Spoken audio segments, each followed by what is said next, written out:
ലോകത്തെമ്പാടുമുള്ള ഹിന്ദു മതവിശ്വാസികളുടെ ഏറ്റവും വലിയ ആഘോഷങ്ങളിലൊന്നാണ് കുംഭമേള.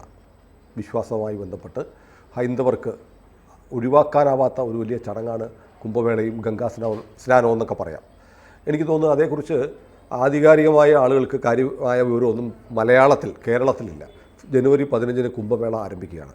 ഇന്നിപ്പോൾ കുംഭമേളയുടെ വിശേഷങ്ങൾ പറയാൻ നമ്മുടെ കൂടെ ഉള്ളത് സാധു ആനന്ദവനമാണ്. സാധു ആനന്ദവനം കേരളത്തിൽ വലിയ പരിചയമില്ലാത്ത ഒരു സെക്റ്റായ സന്യാസി സമൂഹമായ നാഗ സന്യാസിമാരുടെ പരമ്പരയിൽപ്പെട്ട ഒരു സന്യാസിയാണ്. വ്യക്തിപരമായി പറഞ്ഞാൽ എൻ്റെ വളരെ അടുത്ത സുഹൃത്താണ്. പൂർവാശ്രമത്തിൽ മാധ്യമപ്രവർത്തകനായിരുന്നു. മാതൃഭൂമി ദിനപത്രത്തിൻ്റെ റിപ്പോർട്ടറായിരുന്നു. ഏതാണ്ട് പത്രപ്രവർത്തന കാലത്ത് ഞങ്ങളൊക്കെ ഒരുമിച്ച് ഒരുപാട് കാലം സഹവസിച്ചിട്ടുണ്ട്. ഏതായാലും സ്വാമി മീഡിയ ABC മലയാളത്തിലേക്ക് സ്വാഗതം. അപ്പോൾ ഞാൻ ആദ്യമേ ചോദിക്കട്ടെ, നമ്മുടെ കുംഭമേളയുടെ കാര്യങ്ങൾ പറയാൻ, കുംഭമേളയെക്കുറിച്ച് ഒരുപാട് സംശയങ്ങൾ വരുന്നുണ്ട്. അതൊന്ന് ദൂരീകരിക്കാൻ ആളുകൾക്ക് കുംഭമേളയ്ക്ക് പോകേണ്ടത് എങ്ങനെയാണ്, എന്താണ് കുംഭമേളയുടെ വിശേഷം എന്നൊക്കെ പറയാനാണ് നമ്മൾ ഈ വീഡിയോ ചെയ്യുന്നത്. പക്ഷെ അതിനു മുമ്പ് എനിക്ക് ചോദിക്കാനുള്ളത്, നമ്മൾ ഒരുപാട് സന്യാസിമാരെ കണ്ടിട്ടുണ്ട്, കേരളത്തിൽ ഒരുപാട് ആശ്രമങ്ങളൊക്കെ ഉണ്ട്. പക്ഷെ നാഗപരമ്പരയിൽപ്പെട്ട സന്യാസിമാരെ അധികം കേരളത്തിൽ കണ്ടിട്ടില്ല. എന്താണ് മറ്റ് സന്യാസി പരമ്പരകളിൽ നിന്ന് നാഗ സന്യാസിമാർ എന്ന് പറഞ്ഞാലുള്ള വ്യത്യാസം എന്താണ്? ഒരു കാര്യം സ്വാമി ഒന്നും കരുതരുത്, ഞാൻ ഒരു ചോദ്യം ചോദിക്കുകയാണ്. പൊതുവെ പറയുന്നത് നാഗസന്യാസിമാരൊക്കെ നഗ്നരായി നടക്കുന്ന സന്യാസിമാരാണെന്നൊക്കെ പറയാറുണ്ട്. അങ്ങനെ പറഞ്ഞ് കളിയാക്കുന്ന കുറേ ആളുകൾ, അവരാരാണെന്ന് ഞാൻ പറയുന്നില്ല, പ്രേക്ഷകർക്കറിയാം. അതുകൊണ്ട് എന്താണ് ഈ നാഗ സമ്പ്രദായം എന്ന് പറയുന്നത്? എന്താണ്? ശങ്കരാചാര്യരുടെ പരമ്പരയിൽ, ശങ്കരാചാര്യർ സ്ഥാപിച്ച ദശനാമി സമ്പ്രദായത്തിൽ 2 വിഭാഗങ്ങളായിട്ട്, അതായത് മഠാംനായം, മഠങ്ങൾ 4 മഠങ്ങൾ സ്ഥാപിച്ച് ആ മഠങ്ങളുടെ പരമ്പരയായിട്ട് വന്ന മഠാംനായമായിട്ടും, അത് കൂടാതെ അഖാഡകൾ എന്നുള്ള രീതിയിൽ അഖാഡകളുടെ പരമ്പരയായിട്ടും, ഇങ്ങനെ 2 തരത്തിലാണ് ദശനാമി സമ്പ്രദായത്തിലുള്ള സന്യാസിമാരുള്ളത്. അതിൽ ഗൃഹസ്ഥരുടെ ഗോസ്വാമിമാർ എന്ന് പറയുന്നൊരു വിഭാഗവും ദശനാമി ഇതുമായിട്ട് ബന്ധപ്പെട്ട് തന്നെയുണ്ട്.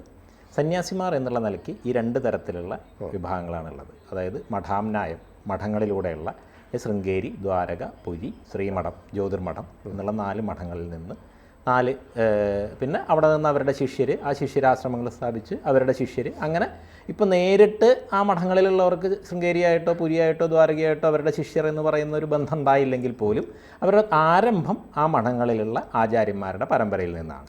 അപ്പം അങ്ങനെ മഠാംനായം എന്നുള്ള ഒരു വഴി, അതിൻ്റെ ബന്ധപ്പെട്ടിട്ടുള്ള ആശ്രമങ്ങളാണ് കേരളത്തിൽ ശങ്കരദശനാമി പരമ്പരയിൽ ഇപ്പോൾ വളരെ പ്രധാനമായിട്ട് നമ്മൾ കാണുന്നത്. വലിയ രീതിയിലൂടെ പ്രവർത്തിക്കുന്ന പുറത്തു നിന്നുള്ള ആശ്രമങ്ങളുടെ ഇതായിട്ടുള്ള രാമകൃഷ്ണ മിഷൻ, അല്ലെങ്കിൽ കേരളത്തിലെ തന്നെ ഒരു വലിയ ചിന്മയാനന്ദ സ്വാമിജിയുടെ ചിന്മയ മിഷൻ, അങ്ങനെയെല്ലാം തന്നെ ഈ ശങ്കരദശനാമി പരമ്പരയിൽ തന്നെയാണ് അത് മഠാംനായവുമായി ബന്ധപ്പെട്ട് വരുന്നത്.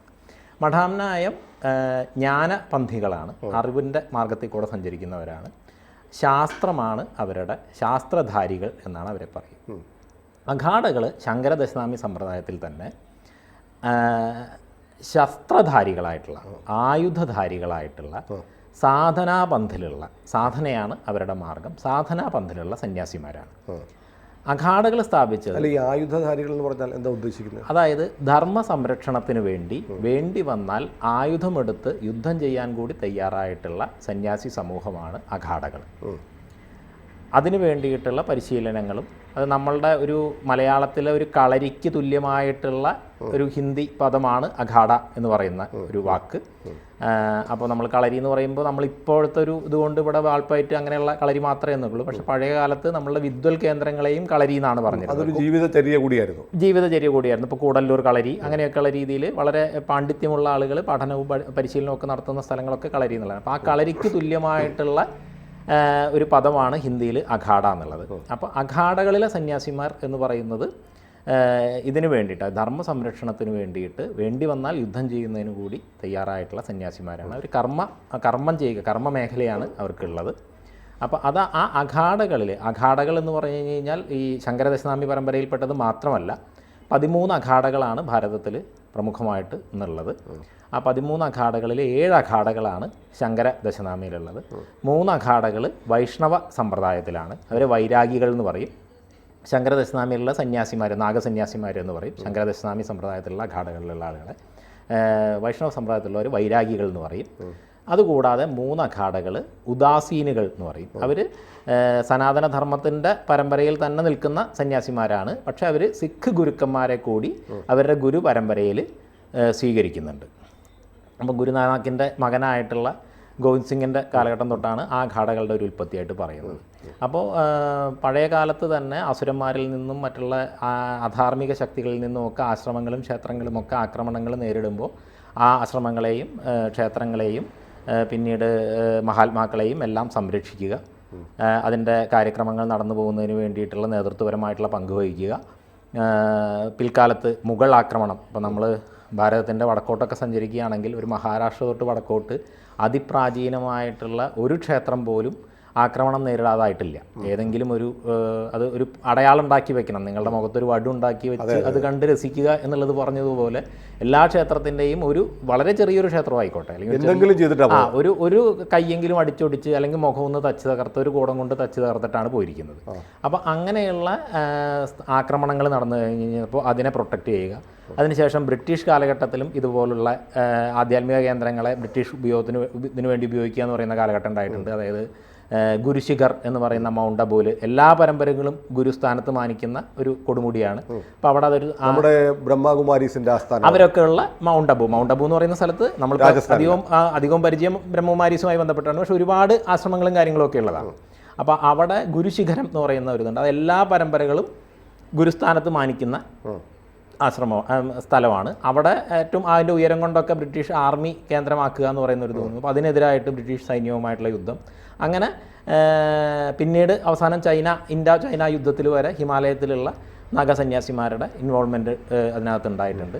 അപ്പം അങ്ങനെ പോരാളികളായിട്ടുള്ള സന്യാസി സമൂഹമാണ് ഈ അഖാഡകൾ, 13 അഖാഡകളും. അതിൽ ശങ്കരദശനാമി പരമ്പരയിൽപ്പെട്ട 7 അഖാഡകളിലെ സാധുക്കളെയാണ് നാഗാ സാധുക്കൾ എന്ന് പറയുന്നത്.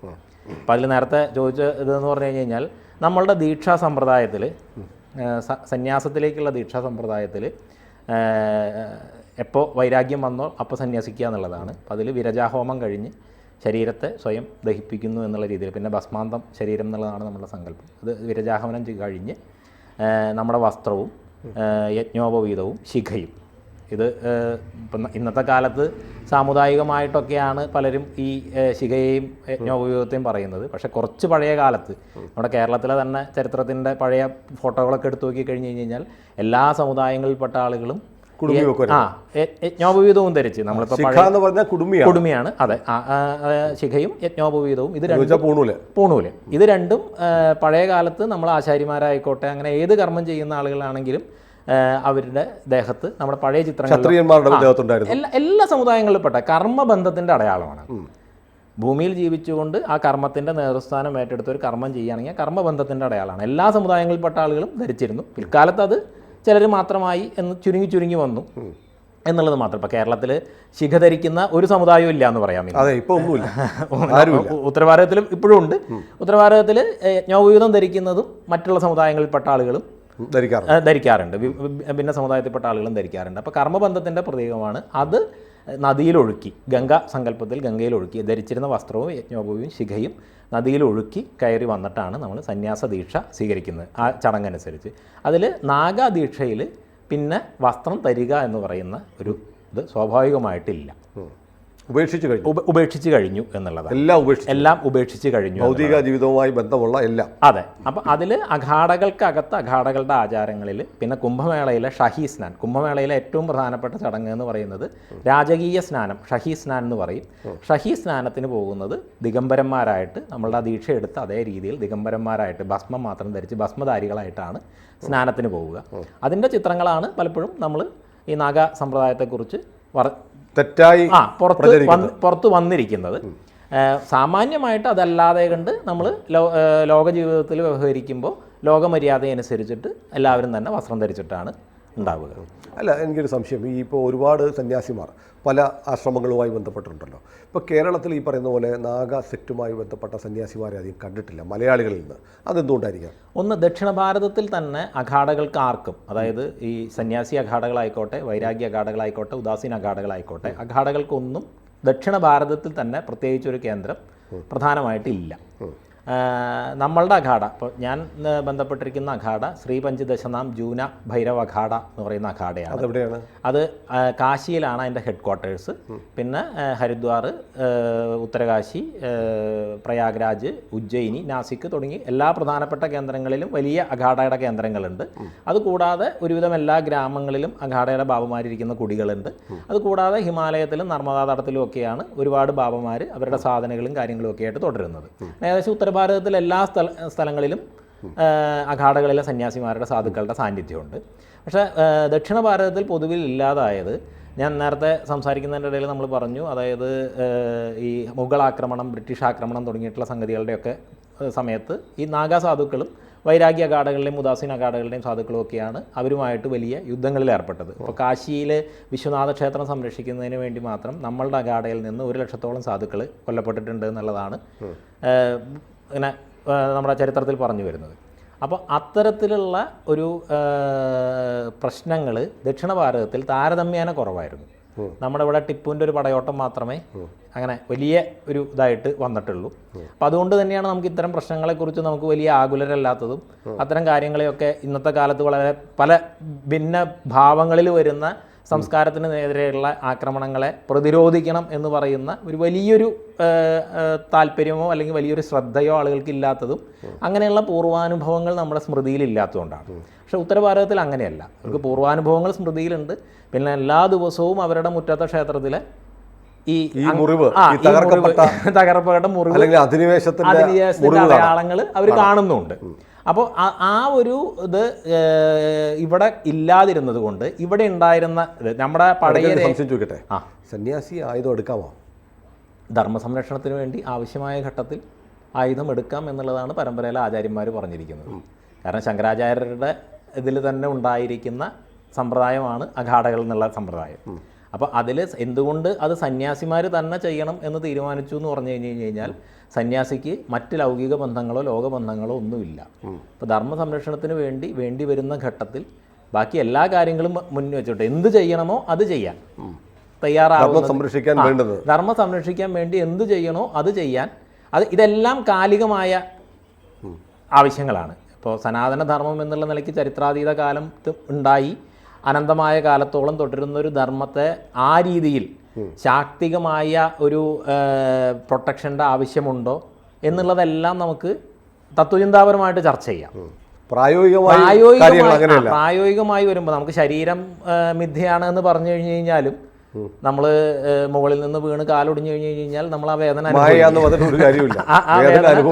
അനുഭവിക്കും. അപ്പോൾ പ്രായോഗികമായിട്ടുള്ള ചില സംവിധാനങ്ങളിൽ ചില പ്രതിരോധങ്ങൾ സാമാജികമായിട്ട് ആവശ്യം വരും. അപ്പോൾ ഈ ശങ്കരാചാര്യർ തന്നെ ദശനാമി സമ്പ്രദായത്തിൽ ഈ 10 പേരുകൾ, ദശനാമി സമ്പ്രദായം എന്ന് പറയുന്നത് പേരുകൾ അവസാനിക്കുന്നത് 10 പേരുകളിലായിരിക്കും. അതായത് ഗിരി, പുരി, സരസ്വതി, തീർത്ഥ, ആരണ്യം, വനം, സാഗരം, ആരണ്യം, സാഗരം, പർവ്വതം, അങ്ങനെ 10 പേരുകൾ. മഹാരാജ് എല്ലാ സന്യാസിമാരെയും വിളിക്കുന്നത് നമ്മൾ സ്വാമി എന്നൊക്കെ ഇവിടെ വിളിക്കുന്നത് പോലെ സന്യാസിയെ വിളിക്കുന്ന പേരാണ് മഹാരാജ് എന്ന്. അത് സന്യാസിമാരെ മാത്രമല്ല വൈരാഗികളെയും ഉദാസീനുകളെയും നാദ് സമ്പ്രദായത്തിൽപ്പെട്ട ആളുകളെ എല്ലാവരും വിളിക്കും മഹാരാജ് എന്നുള്ള. അത് ഉത്തരഭാരതത്തിൽ പൊതുവിൽ വിളിക്കുന്നതാണ്. പക്ഷേ ഈ ദശനാമി എന്ന് പറയുന്നത് ഇതാണ്. ഗിരി, പുരി, തീർത്ഥ, ആരണ്യ, ഭാരതി, സരസ്വതി, അങ്ങനെ വനം, പർവ്വതം, സാഗരം, അങ്ങനെ 10 പേരുകളിലായിരിക്കും ഈ ദശനാമി സമ്പ്രദായത്തിലുള്ള എല്ലാ സന്യാസിമാരുടെയും. നമ്മൾ ശിവഗിരിയിലാണ് സൂക്ഷ്മാനന്ദ, ചിന്മയാനന്ദ. അല്ല, ശിവഗിരി മഠം ശങ്കര ദശനാമിയുടെ ഒരു ട്രഡീഷൻ ഫോളോ ചെയ്യുന്നുണ്ടെങ്കിലും പൂർണ്ണമായിട്ടും ദശനാമിയുടെ നിയമം അനുസരിച്ച് മാത്രം നിൽക്കുന്നതല്ല. അത് കേരളത്തിലെ 2 പ്രധാനപ്പെട്ട മഠങ്ങളും, തീർത്ഥപാദ ആശ്രമമാണെങ്കിലും ശിവഗിരി ആശ്രമമാണെങ്കിലും, രണ്ടും ശങ്കരാചാര്യർ സൃഷ്ടിച്ച നിയമങ്ങൾക്കനുസരിച്ച് തന്നെയാണ് അതിലെ സന്യാസ ദീക്ഷയും മറ്റുള്ള കാര്യങ്ങളൊക്കെ നിൽക്കുന്നത്. പക്ഷേ അതിൽ അതാത് ആചാര്യന്മാരുടേതായിട്ടുള്ള രീതിയിലുള്ള ചില കൂട്ടിച്ചേർക്കലുകളും ക്രമപ്പെടുത്തലുകളും ഒക്കെ വന്നിട്ടുണ്ട്. പക്ഷെ ചിന്മയാനന്ദൻ അങ്ങനെയല്ല. അല്ല, ചിന്മയാനന്ദൻ സരസ്വതി പരമ്പരയിലെ, അതായത് ശിവാനന്ദ സ്വാമിയിൽ നിന്നാണ് അദ്ദേഹത്തിൻ്റെ സന്യാസ ദീക്ഷ. ശിവാനന്ദ സ്വാമിയിൽ നിന്നാണ് സന്യാസ ദീക്ഷ. തപോവന സ്വാമികളുടെ അടുത്താണ് പഠിക്കുന്നത്. അപ്പോൾ ശിവാനന്ദ സരസ്വതി സ്വാമികൾ അത് ശൃംഗേരിയിൽ നിന്ന്, ശൃംഗേരിയാണ് ഭാരതി, തീർത്ഥ, സരസ്വതി 3 പരമ്പരകളുടെയും മഠാമ്നായത്തിലുള്ള ഒരു ഉത്ഭവസ്ഥാനം. അവിടെ നിന്ന് വരുന്ന സരസ്വതി പരമ്പരയിലാണ് ചിന്മയാനന്ദ സ്വാമി ദീക്ഷ എടുത്തിരിക്കുന്നത്. ചിന്മയ മിഷനിലെ മുഴുവൻ സന്യാസിമാരും സരസ്വതി പരമ്പരയാണ്. ശ്രീരാമകൃഷ്ണ മിഷനിലാണെന്നുണ്ടെങ്കിൽ പുരി പരമ്പരയിലാണ്. ആനന്ദപുരി എന്നാണ് അവരുടെ ദീക്ഷാനാമം അവസാനിക്കുന്നത്. അത് തന്നെയാണ് അമൃതാനന്ദമയി മഠത്തിലെ സന്യാസിമാരുടെ ഒരു അമൃതാനന്ദപുരി അതെ അത് ദീക്ഷ വരുന്നത് ആ ഒരു ക്രമത്തിലാണ്. പിന്നെ ഇവിടെ നിർമ്മലാനന്ദഗിരി സ്വാമികൾ, ചിദാനന്ദപുരി സ്വാമികൾ, അങ്ങനെ ഒരുപാട് ചിദാനന്ദ ഭാരതി സ്വാമികൾ, അങ്ങനെ പല പരമ്പരകളിലുള്ള ഇത് കേരളത്തിൽ. ഇതൊന്നും സാമാന്യ ജനങ്ങൾക്ക്, ഹിന്ദു വിശ്വാസവുമായി ബന്ധപ്പെടുന്ന ആളുകൾക്ക് പോലും അറിയില്ല. പൊതുവിൽ അങ്ങനെ ഇതെന്താണ് ഒരു പേര് പറയുന്നു, വിളിക്കുന്നു എന്നുള്ളൊരു സംഗതി മാത്രമേ പൊതുവിൽ അറിയൂ. ഒരു ക്രമമുണ്ട്, ഒരു നിയമമുണ്ടെന്ന് അറിയില്ല. അതെ. അപ്പം അങ്ങനെ അത് വരുന്നത്, അതായത് ദശനാമി സമ്പ്രദായത്തിൽ വരുന്നത് അതിനു മുമ്പ് ശങ്കരാചാര്യർ വരെ, ശങ്കരാചാര്യ ഭഗവത് പാദർ എന്നാ പറയുക, പാദ സമ്പ്രദായത്തിലെ പാദ പരമ്പരയിലെ സന്യാസിയാണ്. സന്യാസിയല്ല, ഋഷിയാണ്. അത് ഋഷി പരമ്പര ബ്രാഹ്മ സമ്പ്രദായം തൊട്ട് പാദ സമ്പ്രദായം വരെ 10 ഋഷി പരമ്പരയുണ്ട്. ആ ഋഷി പരമ്പരയുടെയൊക്കെ തുടർച്ചകൾ ഇപ്പോഴും പല ഭാഗങ്ങളിലും ഉണ്ട്. പക്ഷേ ഋഷി പരമ്പരയുടെ പ്രത്യേകത, ഒരു തരത്തിലും അവർ സാമാജിക ജീവിതത്തിൽ ഇടപെടില്ല. അവർ ഐസൊലേറ്റഡ് ആണ്, സമൂഹത്തിലെ കാര്യങ്ങൾ ഒന്നും ഇടപെടില്ല. അവിടെ വരുന്ന ആളുകൾക്ക് ധർമ്മോപദേശം നടത്തുക, പഠിപ്പിക്കുക, ജ്ഞാനം പകരുക, മോക്ഷത്തിന് വേണ്ടിയിട്ടുള്ള കാര്യങ്ങൾ ചെയ്യുക എന്നുള്ളത് മാത്രമേ. അവരുടെ തപസ്സാണ് അവരുടെ ലോക കല്യാണത്തിന് വേണ്ടിയിട്ടുള്ള അവരുടെ പ്രവൃത്തി. അപ്പോൾ അതുകൂടാതെ ശങ്കരാചാര്യ സ്വാമികളുടെ കാലത്ത്, ആചാര്യസ്വാമികളുടെ കാലത്ത് സമൂഹത്തിൽ വലിയ രീതിയിലുള്ള അധപ്പതനം. അതിപ്പോൾ ഇന്നത്തെ കാലത്ത് പൊതുവിൽ ഇപ്പോൾ പലരും പറയും ബൗദ്ധരുമായിട്ട് ചില അതിൻ്റെ തർക്കം, ബുദ്ധമതം ശക്തി പ്രാപിച്ചു വരുന്നു എന്നുള്ള രീതിയിലൊക്കെ ആ ഒരു കാലഘട്ടത്തിലാണ് ശങ്കരാചാര്യ സ്വാമികളുടെ ഒരു പ്രവർത്തനം ഉണ്ടായി എന്നുള്ള നിലയ്ക്കുള്ള പുതിയ ചരിത്രകാരന്മാരുടെ ഒരു ഭാഷ്യമുണ്ട്. അത് പാശ്ചാത്യ ചരിത്രകാരന്മാരുടെ ഒരു ഭാഷ്യമാണ് കൂടുതലായിട്ടും അതിനുള്ളത്. 6-ാം നൂറ്റാണ്ടൊക്കെയാണ് അവർ ആചാര്യസ്വാമികളുടെ കാലമായിട്ട് നിർണ്ണയിക്കുന്നത്. പക്ഷേ സാമാന്യമായിട്ട് നമ്മൾ അദ്ദേഹത്തിൻ്റെ കൃതികളോ അദ്ദേഹത്തിൻ്റെ പ്രവർത്തന മേഖലയോ പരിശോധിച്ചാൽ അദ്ദേഹം വാദപ്രതിവാദം നടത്തിയതെല്ലാം പൂർവ്വമീമാംസകരുമായിട്ടായിരുന്നു.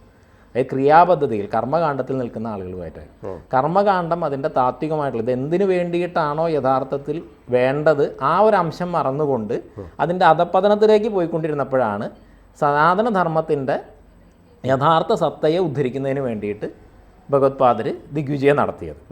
അപ്പോൾ മണ്ഡനമീമാംസ അടക്കമുള്ള എല്ലാവരും തന്നെ ഒരു സനാതനധർമ്മത്തിൻ്റെ തന്നെ ഭാഗമായിരുന്ന ആളുകളാണ്. പക്ഷേ പൂർവ്വമീമാംസയിലാണ് അവർ കൂടുതൽ ശ്രദ്ധിച്ചത്. അതായത് പൂജകൾ, ഹോമങ്ങൾ, അങ്ങനെയുള്ള അതിൻ്റെ കർമ്മകാണ്ഡത്തിലാണ് കൂടുതൽ ശ്രദ്ധിച്ചത്. അതിൻ്റെ ഉത്തരമീമാംസ എന്ന് പറയുന്ന ജ്ഞാനകാണ്ഡത്തിൽ അവർ തീരെ ശ്രദ്ധിച്ചിരുന്നില്ല എന്ന് മാത്രമല്ല, അതിൽ നിന്ന് അകന്നു പോവുകയും ചെയ്തിരുന്നു. കാരണം 6-ാം നൂറ്റാണ്ട് ശങ്കരാചാര്യരുടെ കാലം എന്ന് പറയുമ്പോൾ കേരളീയനായ ശങ്കരാചാര്യർ 6-ാം നൂറ്റാണ്ടിൽ ഇവിടെ മറ്റു മതങ്ങളും കേരളത്തിൽ അതിൻ്റെ സാന്നിധ്യം അറിയിച്ചിട്ടുണ്ട്, വേരൂന്നി തുടങ്ങി. ആ ഒരു സമയത്ത് അത്തരം ദർശനങ്ങളെക്കുറിച്ചൊന്നും ശങ്കരാചാര്യർ സംസാരിച്ചിട്ടേയില്ല. മാത്രമല്ല ശങ്കരാചാര്യരുടെ കൃതികളിൽ ബുദ്ധ ആശയങ്ങളെക്കുറിച്ച് പറഞ്ഞിട്ടുണ്ടെങ്കിലും, അല്ലെങ്കിൽ അതിനെതിരെ ഉള്ള ഒരു സംഗതികൾ വന്നിട്ടുണ്ടെങ്കിലും, ബുദ്ധധർമ്മത്തെക്കുറിച്ചോ ബുദ്ധൻ എന്നുള്ള രീതിയിലുള്ള പരമ്പരയെക്കുറിച്ചോ അങ്ങനെ കാര്യമായിട്ടുള്ള സംഗതികളൊന്നും ഇതിൽ വന്നിട്ടില്ല. ഒരു സംശയം ചോദിക്കട്ടെ, ഈ പൊതുവിൽ പറയുന്നുണ്ടല്ലോ, നമ്മുടെ കുംഭമേളയെക്കുറിച്ചുള്ള കാര്യം പറയാനാണ് നമ്മൾ വന്നത്, പക്ഷേ ഇടയ്ക്ക് വഴിമാറിപ്പോയി. എനിക്ക് തോന്നുന്നത് കുംഭമേളയെക്കുറിച്ച് നമുക്ക് ഈ എപ്പിസോഡ് കഴിഞ്ഞ് അടുത്ത എപ്പിസോഡിൽ വിശദമായിട്ട് പറയാം. പക്ഷേ പെട്ടെന്നൊരു സംശയം, ഈ ശങ്കരാചാര്യരുടെ കാലത്താണ് വലിയ തോതിൽ ബുദ്ധവിഹാരങ്ങളൊക്കെ തകർക്കുകയും ബുദ്ധരെ നിഗ്രഹിക്കുകയൊക്കെ ചെയ്തു എന്നുള്ള ഒരു അപവാദമോ പ്രചാരണമോ വ്യാപകമായിട്ടുണ്ട്. അതിനെക്കുറിച്ച് എന്താ പറയാനുള്ളത്?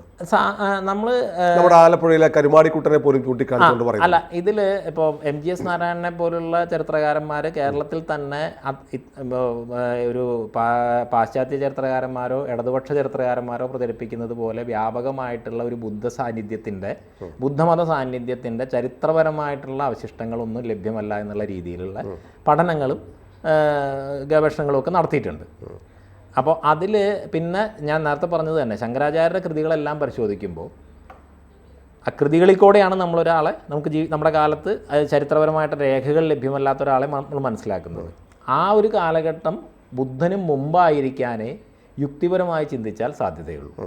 ഈ കഥയിൽ വലിയ കഴമ്പില്ല. അതിനുശേഷം ശങ്കര ദിഗ്വിജയം എന്ന് ഇന്ന് ശങ്കരാചാര്യരുടെ ജീവചരിത്രം എന്നുള്ള രീതിയിൽ മനസ്സിലാക്കുന്ന, അത് ശങ്കര ദിഗ്വിജയം തന്നെ 2-3 വേർഷൻസ് ഉണ്ട്. ഈ ശങ്കര ദിഗ്വിജയത്തിൽ പിൽക്കാലത്ത് ജാതീയമായിട്ടും മറ്റുള്ള തരത്തിലുള്ള പലതരത്തിലുള്ള കൂട്ടിച്ചേർക്കലുകളും വളച്ചൊടിക്കലുകളും ഒക്കെ നടന്നിട്ടുണ്ട് എന്ന് വേണം നമ്മൾ മനസ്സിലാക്കാൻ. കാരണം ഏറ്റവും ഇതായിട്ട് കാശിയിൽ ശങ്കരാചാര്യരെ ചണ്ടാളൻ ചോദ്യം ചെയ്യുന്ന ഒരു കഥയുണ്ട്. പൊതുവിൽ എല്ലാവരും കേൾക്കുന്നതാണ്. ശങ്കരാചാര്യർ ഗച്ഛ ഗച്ഛ എന്ന് പറയുന്ന സമയത്ത് ചണ്ടാളൻ വന്ന് ആരാണ് മാറേണ്ടത്, ഞാനാണോ ആത്മാവാണോ എന്നുള്ള ചോദ്യം ചോദിച്ചു എന്ന് പറയുന്നത് പ്രസിദ്ധമായ കഥയാണ്. വളരെ പ്രശസ്തമായ കഥയാണ്. നമ്മുടെ ഉത്തര കേരളത്തിലെ പൊട്ടൻ തെയ്യം ആ കഥയെ മാത്രം അടിസ്ഥാനമാക്കിക്കൊണ്ടുള്ള ഇതാണ്. അപ്പോൾ തെയ്യത്തിൻ്റെ തോറ്റമുണ്ട്. എങ്കളെ കുത്തിയാലും ചോരല്ലേ ചോര, നിങ്ങളെ കുത്തിയാലും ചോരല്ലേ ചോര. അത് തോറ്റം പാട്ടാണ്. തെയ്യത്തിൻ്റെ തോറ്റം ഈ ഡിവൈഎഫ്ഐക്കാരുടെ പാട്ടായിരിക്കും അവർ പാടി കിടക്കാറുണ്ട്. അതെ അതെ അതെ അതെ. അപ്പോൾ പൊട്ടൻ്റെ തോറ്റമാണത്. അപ്പോൾ പൊട്ടന്മാരാണ് പാടി കിടന്നത്. അത് തന്നെ. അപ്പോൾ ഈ ആ കഥ മനീഷ പഞ്ചകമാണ് അതിൽ ശങ്കരാചാര്യരുടേതായിട്ട് അതിനുള്ള ഏകരേഖ. അതിൽ ശങ്കരാചാര്യർ പറയുന്നത് ഈ തത്വം വെളിവാക്കിയ ആൾ ആരായാലും ചണ്ടാളനായാലും എൻ്റെ ഗുരുവാണ്, ഞാൻ നമസ്കരിക്കുന്നു എന്നാണ് പറയുന്നത്. പിൽക്കാലത്ത് ശങ്കര ദിഗ്വിജയം വന്നപ്പോൾ ഈ ചണ്ടാളൻ ശിവനായി മാറി, ശിവൻ അവതാരമെടുത്ത് വന്നതാണ്. കാരണം ഇതിൽ ശങ്കരാചാര്യരുടെ ഒരു ജാതിയുടെ ഭാഗമായി മാറ്റുന്നതിൻ്റെ ഭാഗമായിട്ട് അദ്ദേഹം ഒരു ചണ്ടാളനെ നമസ്കരിച്ചു എന്ന് പറയുന്നത് പിൽക്കാലത്ത് വന്ന ആളുകൾ ശിവനെ എന്താക്കി ചില ബുദ്ധിമുട്ടുകൾ ഉണ്ടായിട്ടുണ്ടാവാം. അപ്പം അങ്ങനെയുള്ള ഒരുപാട് കൂട്ടിച്ചേർക്കലുകൾ, വളച്ചൊടിക്കലുകൾ, ഈ ജാതീയമായ മേൽക്കോയ്മയ്ക്കും ഉച്ചനീചത്വങ്ങൾക്കും വേണ്ടിയിട്ടുള്ള സംഗതികൾ, ഇതൊക്കെ ഇതിനകത്ത് ചേർക്കപ്പെട്ടിട്ടുണ്ടെന്ന് വേണം ഈ ദിഗ്വിജയത്തിനെയൊക്കെ കാണുമ്പോൾ മനസ്സിലാക്കാം. പക്ഷേ ശങ്കരാചാര്യരുടെ കൃതികളെ സംബന്ധിച്ചിടത്തോളം അദ്ദേഹം അദ്വൈത വേദാന്തത്തിൻ്റെ ശുദ്ധമായ സ്വരൂപത്തിലാണ് മുന്നോട്ട് പോയിരിക്കുന്നത്. അപ്പോൾ അദ്ദേഹത്തിൻ്റെ കാലഘട്ടം ഈ 6-ാം നൂറ്റാണ്ട് എന്ന് പറയുന്ന ആധുനിക ചരിത്രകാരന്മാർ, അതായത് പാശ്ചാത്യ രീതിയിലുള്ള ചരിത്രകാരന്മാർ പറയുന്നതാവാനും യാതൊരു സാധ്യതയില്ല. അതിന് മുമ്പായിരിക്കാനുള്ള സാധ്യതയുള്ളൂ. അതുകൊണ്ട് ഈ കഥയ്ക്ക് വലിയ പ്രസക്തിയൊന്നുമില്ല. ഒരു പ്രസക്തിയും. എൻ്റെ ഒരു സുഹൃത്ത് സോഷ്യൽ മീഡിയയിലൊക്കെ വളരെ ആക്റ്റീവായിട്ട് ഇടപെടുന്ന ഒരു ഷിബി PK ഉണ്ട്. അവർ ചിത്രകാരി കൂടിയാണ്. ഒരു ബുദ്ധൻ്റെ ചിത്രം വരച്ചു. അപ്പോൾ ഈ ചിത്രം എന്താണ് വീട്ടിൽ വെക്കാത്തതെന്ന് ചോദിച്ചപ്പോൾ ഞാൻ പറഞ്ഞു, എനിക്ക് ബുദ്ധനെ ഇഷ്ടമാണ്, പക്ഷേ അദ്ദേഹത്തെ വെച്ച് ആരാധിക്കാൻ ഇഷ്ടമില്ല. അദ്ദേഹം ഇങ്ങനെ എല്ലാം ഉപേക്ഷിച്ച് എന്തും സംഭവിച്ചോട്ടെ എന്ന് പറഞ്ഞ ഒരു വലിയൊരു ശാന്തിയുടെ അല്ലെങ്കിൽ അഹിംസയുടെ മാർഗം പറഞ്ഞുകൊണ്ടാണ് നമ്മുടെ രാജ്യത്ത് ഒരുപാട് അധിനിവേശങ്ങളുണ്ടായത്. ബുദ്ധമതം ഇന്ത്യയിൽ ഉണ്ടായിരുന്നെങ്കിൽ ഇന്ത്യ ഇപ്പോൾ ഈ ഇന്ത്യ ആയിട്ട് കാണില്ലായിരുന്നു എന്ന് പറഞ്ഞു. അങ്ങനെ ശരിയാണ്. അതിനകത്ത് ആലോചിക്കുമ്പോൾ അങ്ങനെ ചില കാര്യങ്ങളുണ്ട്.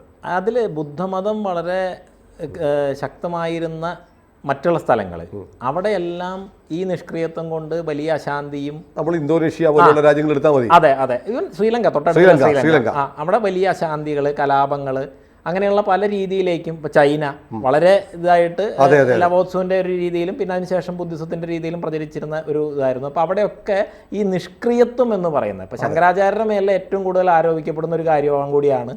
അല്ലെങ്കിൽ ഭഗവത്ഗീതയെ ചൊല്ലി, ഭഗവത്ഗീതയുടെ ഭാഷ്യത്തെ ചൊല്ലി ഫലമിച്ഛിക്കാതെ കർമ്മം ചെയ്യുക എന്ന് പറയുന്ന രീതിയിൽ അത് കർമ്മം ചെയ്യുന്ന എന്നുള്ള വിമുഖത ഉണ്ടാക്കുന്നൊക്കെ പറയുന്ന ഒരു വലിയ ആരോപിക്കുന്ന ഒരു കാര്യമാണ്. പക്ഷേ അതിൽ നിങ്ങൾ ഫലത്തെക്കുറിച്ച് ചിന്തിക്കുകയേ ചെയ്യാതെ നിങ്ങളുടെ കർമ്മം ചെയ്തുകൊണ്ടിരിക്കാനാണ് പറയുന്നത്.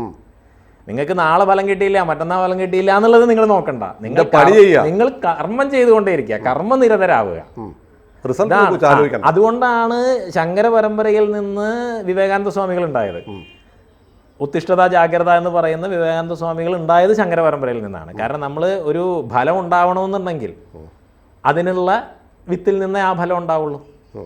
അപ്പോൾ അതുകൊണ്ട് കർമ്മകുശലന്മാരായിട്ടുള്ള നാടിനെ ഏത് തരത്തിലും നയിക്കുന്ന അനവധി സന്യാസിമാരുണ്ടായത് ഈ ശങ്കരാചാര്യർ വിതച്ച, ശങ്കരാചാര്യർ കൂലി ആ വിത്തിൻ്റെ ഫലമാണ്. സനാതന ധർമ്മം എന്ന് പറയുന്ന വിത്തിൻ്റെ ഫലമാണ്, ആ പരമ്പരയുടെ ഭാഗമായിട്ടാണ്. അപ്പോൾ അന്നത്തെ കാലത്ത് ശങ്കരാചാര്യർ, ഞാൻ മുമ്പ് പറഞ്ഞതിലേക്ക് വരികയാണ്, സാമാജിക ജീവിതത്തിൽ സന്യാസി, ഋഷിയുടെ ഒരു ഇടപെടൽ വേണം എന്നുള്ള രീതിയിൽ കണ്ടുകൊണ്ടാണ് ഈ 2 തരത്തിലുള്ള സംവിധാനങ്ങളും ഈ 10 ഋഷി പരമ്പരകളുടെ ഒരു റെപ്രസെൻറ്റേഷൻ പോലെ ദശനാമി പരമ്പരയായിട്ട് സൃഷ്ടിച്ചത്. അപ്പോൾ മഠങ്ങളിലെ സന്യാസിമാരും അവർ നേരത്തെ പറഞ്ഞ ഋഷിമാരെ പോലെ മുഴുവൻ ലൗകിക ജീവിതത്തിൽ നിന്ന് വേറിട്ട് നിൽക്കുന്ന ആളുകളല്ല.